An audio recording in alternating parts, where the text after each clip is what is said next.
I was thinking you probably flushed your toilet this morning without even a second thought. Oh, absolutely. I mean, most people do. Right.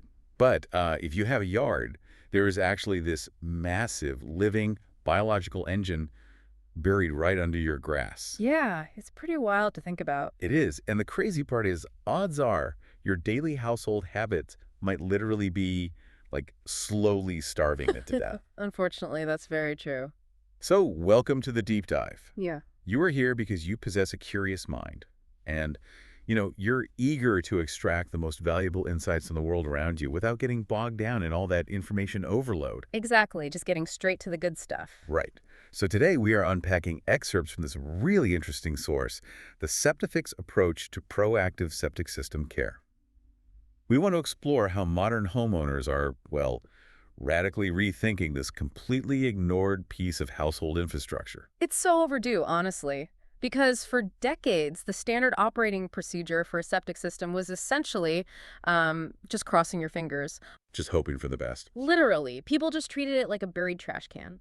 They would wait until a catastrophic, usually highly expensive disaster struck, and then, call a professional to bring in heavy machinery and excavate their yard. Which sounds like a nightmare. Oh, it is. We used to view this as purely a hardware issue.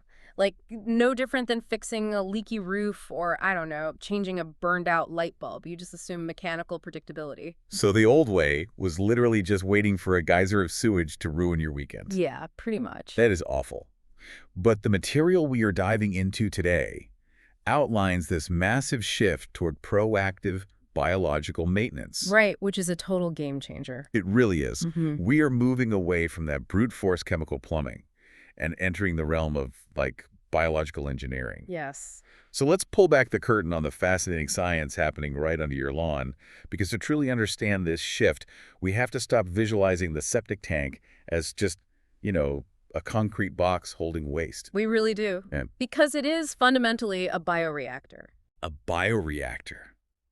That sounds intense. It is. Think about it. When you run a sink or take a shower or flush a toilet, all that wastewater flows down into the underground chamber. Okay. And once it's inside, physics takes over first. The solid waste settles to the bottom as sludge.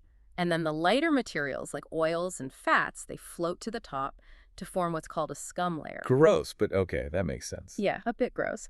And then the relatively clear liquid in the middle, which is known as the effluent, eventually moves out into a drain field to be filtered back into the earth.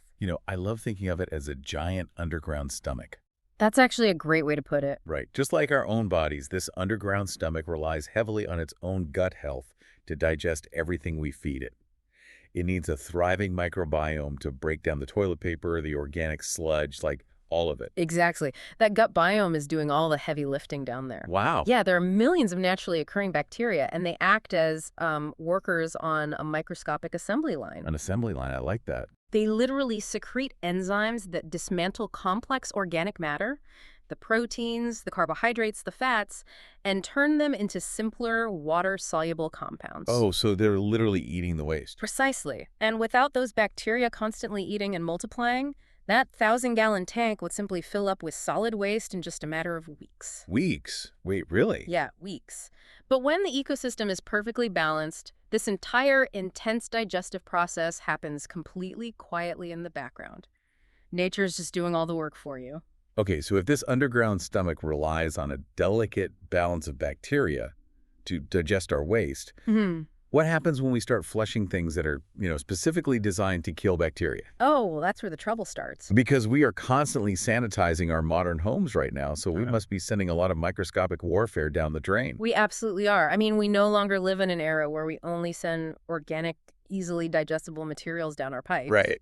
The everyday items sitting under our sinks right now, bleach, harsh chemical drain cleaners, heavy synthetic detergents, and antibacterial soaps. They are essentially biological weapons. Wow.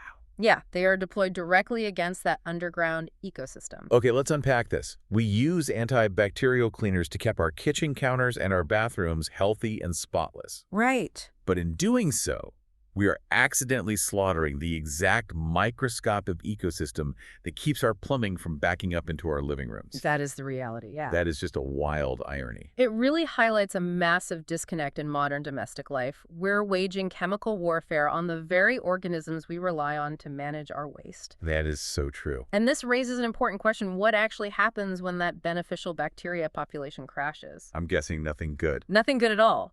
The math becomes very unfavorable.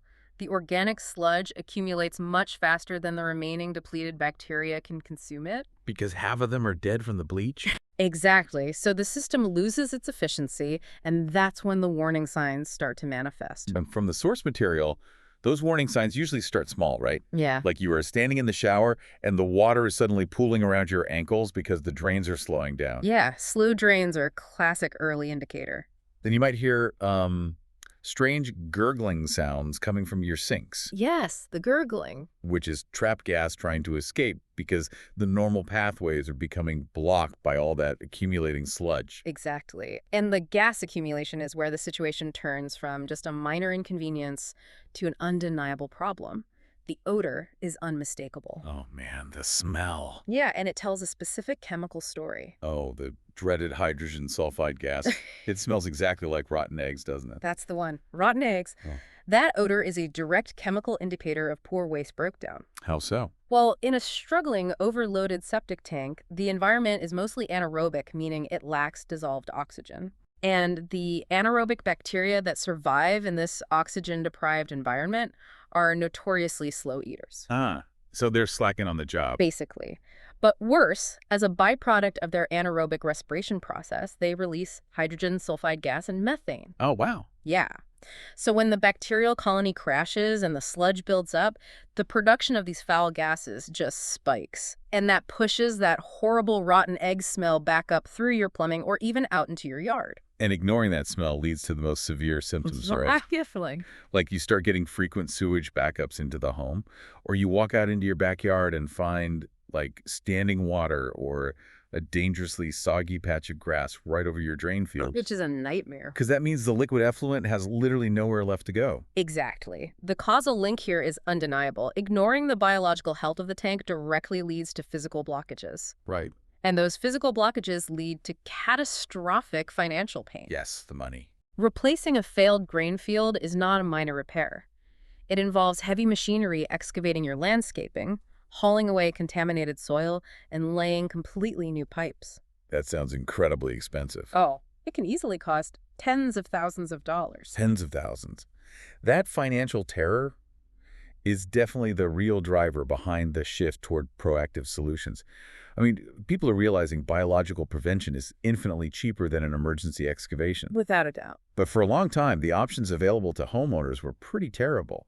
You either pump the tank empty, which is really just a temporary mechanical reset, right? Yeah, it doesn't fix the biology. Yeah. Or you poured harsh, caustic chemicals down the drain to try and melt the blockages, which is ironic because those chemicals just damage the PVC plumbing and further poison whatever bacteria somehow survived your antibacterial hand soap. It was a vicious cycle.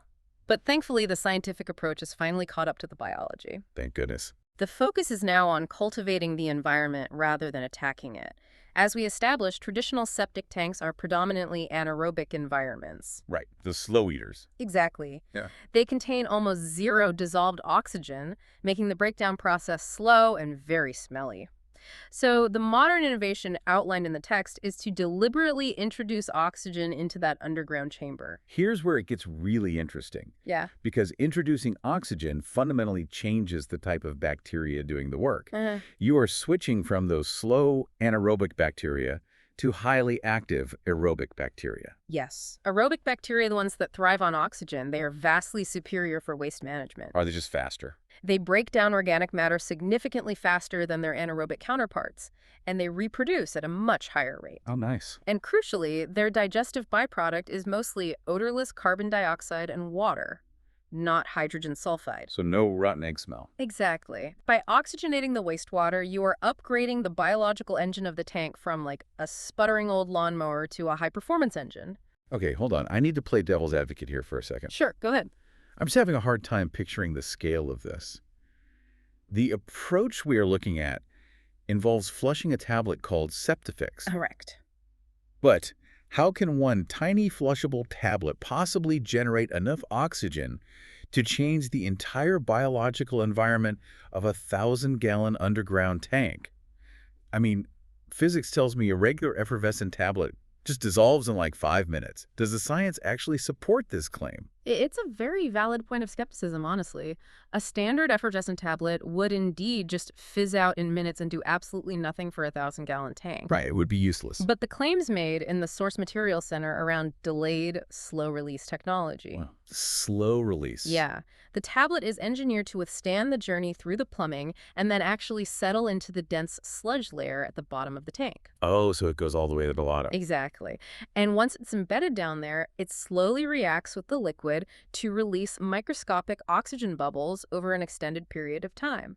So it is less about a massive, instant explosion of oxygen and more about creating a localized, highly oxygenated breeding ground at the very bottom of the tank, where the sludge is the thickest. Yes, that localized zone is the key mechanism. You provide a constant trickle of dissolved oxygen, and that creates an incubator for those hyper-efficient aerobic bacteria. That makes a lot of sense. They multiply rapidly in that localized oxygenated zone and then spread outward, consuming the accumulating sludge much faster than the anaerobic bacteria ever could. Wow. And what's fascinating here is how this contrasts with the older methods. Like the chemicals we talked about. Right. Older enzyme powders or caustic liquids were reactive and destructive. They tried to forcefully melt away blockages.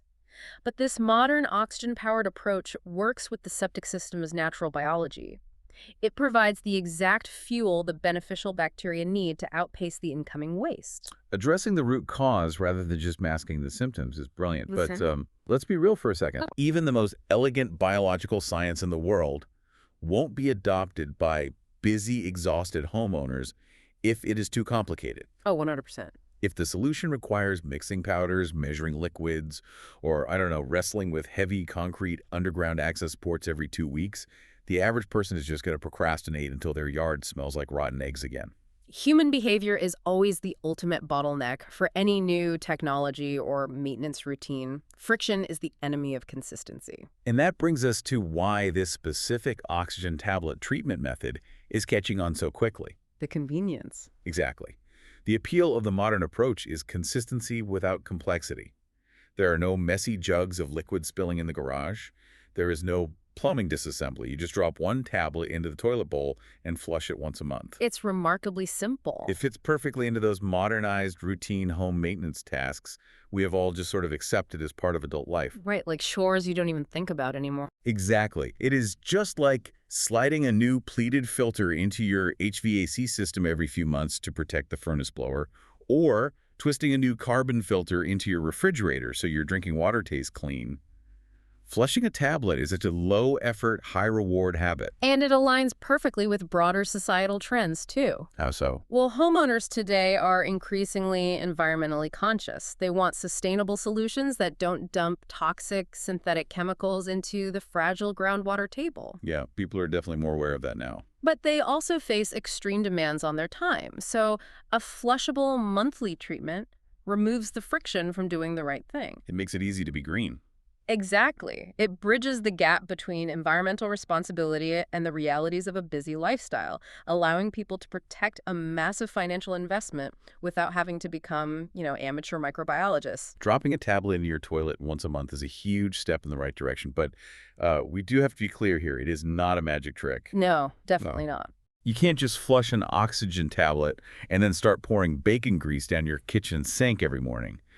True preventative care requires understanding the physical limits of the system as well. Absolutely. A biological catalyst can only accomplish so much if you constantly bombard the system with physical materials that simply cannot be biologically broken down. Right.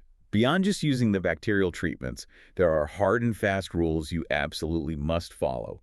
And the big one from the text, never flush non-biodegradable materials. That is so critical. That means no flushable wipes, which, by the way, are rarely actually flushable in a septic context. Yeah, that's terrible marketing. It really is. Also, no feminine hygiene products, and definitely no paper towels. The bacteria literally cannot eat them. No, they can't. So they just sit there, taking up volume and causing permanent clogs. And we also mentioned grease earlier. When hot grease is poured down the sink, it eventually cools and solidifies in the underground tank. The grease issue is particularly damaging Why is it worse than other stuff? because it forms a dense, impenetrable scum layer that coats the organic matter, physically sealing it off. The bacteria literally cannot reach their food source. Oh, wow, it suffocates the food. That's awful. Yeah. Another major factor I saw was water conservation. Like, if you decide to do 6 massive loads of laundry in one single afternoon, you risk hydraulically overloading the tank. Yes, hydraulic overload is a huge problem. You end up flushing the beneficial bacteria and the untreated organic waste completely out of the holding chamber, pushing it straight into the drain field before it has even been properly digested. Residence time is a critical concept in wastewater management. Residence time. Yeah. The liquid must sit in the tank long enough for the separation of solids and the bacterial action to actually take place. Yeah. Flooding the system bypasses the biology entirely. Okay, that makes total sense. But out of all the holistic practices we are looking at today, the ones that really caught my eye were the physical protections of the landscape. The landscape rules are often the most ignored. Yeah. We spend so much time talking about the underground tank itself that we forget about the drain field. You know, the massive area of the yard where the filtered liquid is actually released back into the earth. Right. There are strict warnings in the text to avoid parking vehicles or planting deep-rooted trees anywhere near that drain field. Yes. I mean, you could be doing everything right inside the house, flushing your monthly oxygen tablets, keeping chemicals out of the sink. But if you park your heavy pickup truck on the grass over the drain field, you are basically destroying the system from the outside in. If we connect this to the bigger picture, the drain field operates on the scientific principle of soil porosity. Soil porosity, okay. Yeah. Beneath the pipes, there is a biological mat, they call it a biomat, that naturally forms in the soil.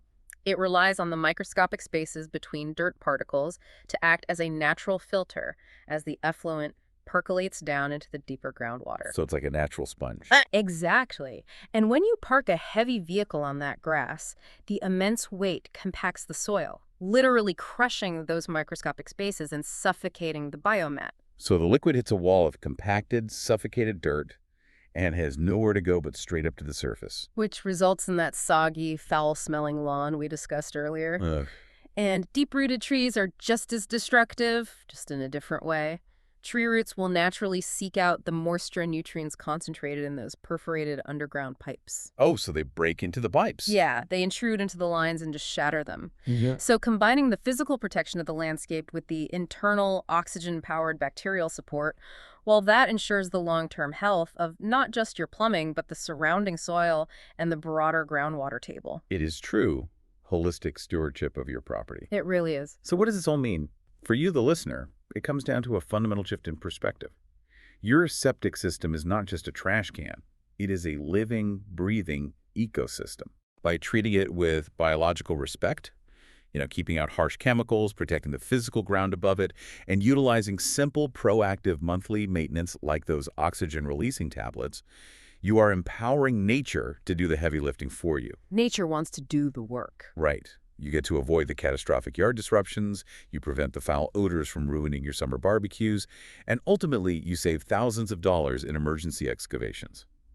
You are shifting from a state of quiet anxiety to a state of simple, empowered control. The biology is eager to work for you. It just requires the right environment. Nurturing a system so that a crisis never occurs is always superior to ignoring a problem until it becomes a massive disaster. And that leaves us with one final, pretty fascinating thought to ponder. Yeah. If our individual homes' underground waste systems are essentially living ecosystems that require careful biological balancing to survive, well, how might this change our perspective on the massive municipal water and waste systems of entire cities? That's a great question. Right. When you scale this up to millions of people, are we treating our macro city infrastructures with this same biological respect?